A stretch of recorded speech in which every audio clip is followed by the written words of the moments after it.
Assalamualaikum warahmatullahi wabarakatuh. Halo semuanya, perkenalkan saya Mutiara Sofia Zahra dari Universitas Jember, Prodi Pendidikan IPA. Di sini saya akan memberikan materi mengenai teknik lobby dalam komunikasi.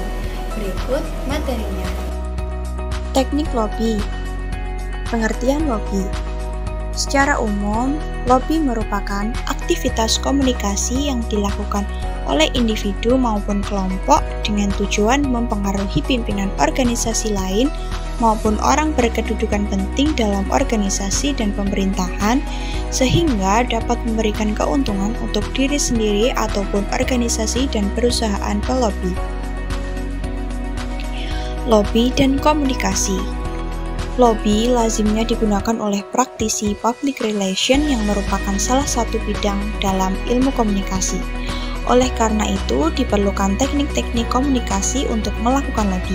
Adapun teknik komunikasi yang dilakukan dalam lobby bisnis antara lain yang pertama, teknik komunikasi informatif. Komunikasi informatif atau informative communication adalah komunikasi yang dimaksudkan untuk menyampaikan informasi. Contohnya warta berita di radio atau televisi. Teknik komunikasi informatif dilakukan agar orang lain atau komunikan mengerti dan tahu. Yang kedua yaitu teknik komunikasi persuasif. Teknik komunikasi persuasif adalah komunikasi yang bertujuan untuk mengubah atau mempengaruhi kepercayaan, sikap, dan perilaku seseorang sehingga bertindak sesuai dengan apa yang diharapkan oleh komunikator. Yang ketiga yaitu teknik informasi instruksi. Teknik tersebut merupakan salah satu bagian dari komunikasi top-down yang bertujuan untuk memberikan perintah pada bawahan dari atasan tertentu. Yang keempat yaitu teknik informasi manusiawi. Teknik tersebut merupakan kegiatan yang berisi komunikatif, persuasif, sugestif, dan kedua pihak merasa hatinya puas. Hubungan manusiawi dapat dilakukan untuk menghilangkan hambatan-hambatan komunikasi, meniadakan salah pengertian, dan mengembangkan segi konstruktif sifat tabiat manusia. Selanjutnya yaitu tujuan lobby. Tujuan lobby yang pertama yaitu agar sasaran yang dilobi mau melakukan sesuatu hal sesuai si pelobi. Yang kedua, agar sasaran mau terbuka dan melakukan kerja sama dengan pelobi. Yang ketiga, terjadi hubungan yang lebih menyenangkan seperti ke arah pertemanan bukan sekedar hubungan bisnis. Yang keempat, menciptakan suatu kerjasama yang saling menguntungkan, saling mempercayai, saling menghargai dari pihak-pihak yang telah dilobi. Yang kelima, berdiskusi dalam sebuah pencarian solusi dan mampu bekerja sama yang saling menguntungkan. Komponen praktik lobby. Komponen dalam proses komunikasi terdapat komunikator, pesan, dan komunikan. Sementara dalam lobby terdapat 3 komponen yang meliputi pelobi sebagai komunikator, pesan atau informasi yang disampaikan komunikator, dan target lobby atau sasaran sebagai komunikan. Langkah-langkah dalam teknik lobby. Langkah persiapan praktik lobby yang pertama yaitu memahami prinsip-prinsip kegiatan lobby kita. Yang kedua, mengenali sasaran lobby kita. Yang ketiga, memahami prinsip-prinsip membangun kepercayaan sasaran lobby terhadap diri kita. Yang keempat, memberikan gambaran manfaat yang didapat bila mendukung atau mengabulkan permintaan kita. Yang kelima, persiapkan berbagai fasilitas mendukung seperti waktu, tempat, dan acara. Ukuran keberhasilan lobby. Mengetahui parameter keberhasilan kita sama pentingnya dengan mengetahui tujuan lobby kita, sehingga ukuran keberhasilan lobby bisa ditinjau dari lancar atau baik tidaknya tujuan lobby terwujud. Tahap manajemen lobby.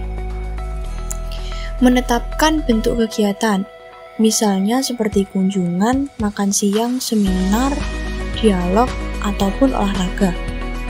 Lalu menetapkan tempat dan suasana, tempat yang tenang sehingga tercipta atmosfer yang positif. Privasi. Tempat dengan suasana kebersamaan persahabatan sehingga suasana informal juga dapat tercipta. Kondisi atau keinginan sasaran. Pertimbangkan faktor lokasi tempat lobby berlangsung. Menetapkan waktu. Menetapkan tim lobby. Menetapkan tujuan lobby. Menetapkan anggaran. Anggaran atau budget tergantung pada banyak variabel yang terlibat. Yang terakhir, memantapkan persiapan. Menetapkan strategi lobby yang efektif. Caranya yang pertama yaitu menentukan urutan prioritas pihak yang disasar, seperti bisa berdasar posisi jabatan. Yang kedua, menyiapkan argumen. Lobby akan berjalan dengan baik apabila didasari dengan pendekatan yang baik pula. Namun tetap harus lobby perlu diperkuat dengan berbagai informasi dan data statistik. Dan yang ketiga, merumuskan ide dan usulan dengan komponen. Seperti misalnya, bagaimana agar menjadikan ide seolah-olah dari mereka, ide Anda mendukung ide-ide sasaran lobby, ide-ide Anda seolah meringankan tugas mereka, dan ide Anda tersebut memberikan manfaat yang besar untuk masyarakat. Yang terakhir yaitu tips melakukan lobby. Lobby tidaklah sekali jadi ikuti setiap perkembangannya. Keep contact, ingatkan komunikan melalui pesan singkat yang sopan. Kadang perubahan datang begitu cepat, bertindaklah cepat saat diperlukan. Dengarkan secara efektif. Bila sasaran mengalami kesulitan, bimbing dan tuntunlah mereka. Bila mengalami kesulitan, kita bisa juga menghubungi pihak-pihak tertentu yang dapat memberikan rekomendasi. Padukan kemampuan komunikasi kepemimpinan.